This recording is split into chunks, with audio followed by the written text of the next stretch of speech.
4 बजे के बुलेटिन की शुरुआत इंडिया न्यूज के साथ। नमस्कार, आपके साथ हूं मैं राजीव शर्मा। बड़ी खबर से शुरुआत कर लेते हैं जो आ रही है इंदौर से, जहां पर राजा रघुवंशी हत्याकांड में एक बड़ा अपडेट सामने आया है। मेघालय कोर्ट में मामले की सुनवाई हुई। शिलांग पुलिस ने 790 पन्नों की चार्जशीट दाखिल कर दी है। आरोपी सोनम की जमानत के प्रयास हो रहे हैं। राजा रघुवंशी के भाई ने कहा, हमें न्याय की उम्मीद है। आरोपियों की जमानत पर आपत्ति कर सकता है राजा का परिवार।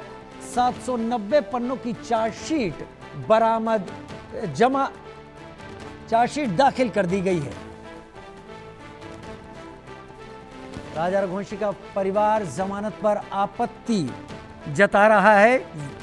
सोनम की जमानत की कोशिशें हो रही हैं क्योंकि अब चार्जशीट दाखिल कर दी गई है।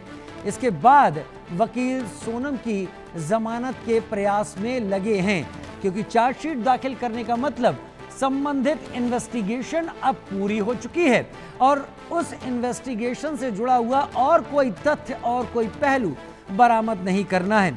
हालांकि सोनम को अदालत अपने विवेक पर जुडिशियल कस्टडी में भी रख सकती है और अदालत अपने विवेक पर सोनम को जमानत का फैसला भी कर सकती है। पूरी तरीके से अदालत के विवेक पर है, लेकिन राजा रघुवंशी का परिवार अब इस पर आपत्ति जताने की बात कह रहा है। वो ऐसी किसी भी कोशिश के खिलाफ है।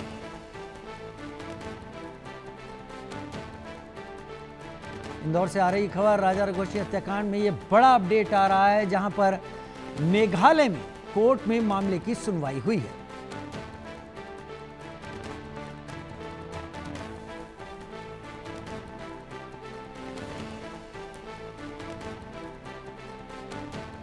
बहुत जल्दी हमारे संवाददाता हमारे साथ लाइव आने वाले हैं और राजा रघुवंशी हत्याकांड के बारे में आप सभी को पता होगा। शादी के तुरंत बाद राजा और सोनम पूर्वोत्तर राज्यों के भ्रमण पर घूमने के लिए गए और उसके बाद मेघालय में ही एक सुनसान जगह पर राजा रघुवंशी की लाश बरामद हुई। ये जांच जब आगे बढ़ी तो धीरे धीरे इसमें कई पहलू सामने आने लगे। कई दिनों तक सोनम गायब थी, पता नहीं चल रहा था। ऐसा माना जा रहा था कि सोनम की भी हत्या की जा चुकी है, लेकिन फिर अचानक उत्तर प्रदेश में सोनम की बरामदगी हो जाती है।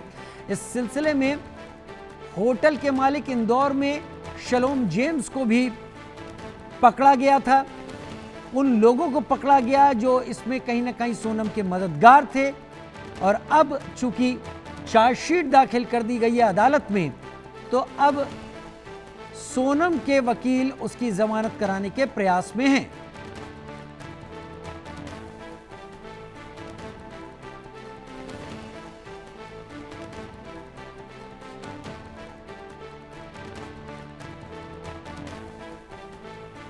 बड़ी खबर, शिलांग पुलिस ने 790 पन्नों की चार्जशीट आखिरकार दाखिल कर दी। एक लंबा इन्वेस्टिगेशन रहा जिसमें इंदौर और दूसरी जगहों पर भी ये पुलिस पहुंची।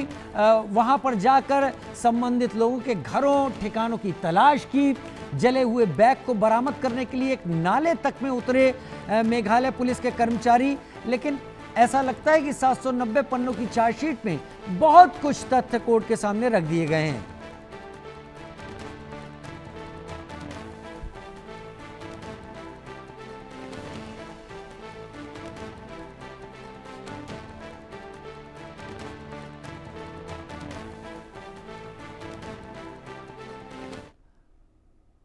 और बढ़ते हैं आगे। पश्चिम बंगाल के नवद्वीप में बीजेपी कार्यकर्ता की हत्या कर दी गई।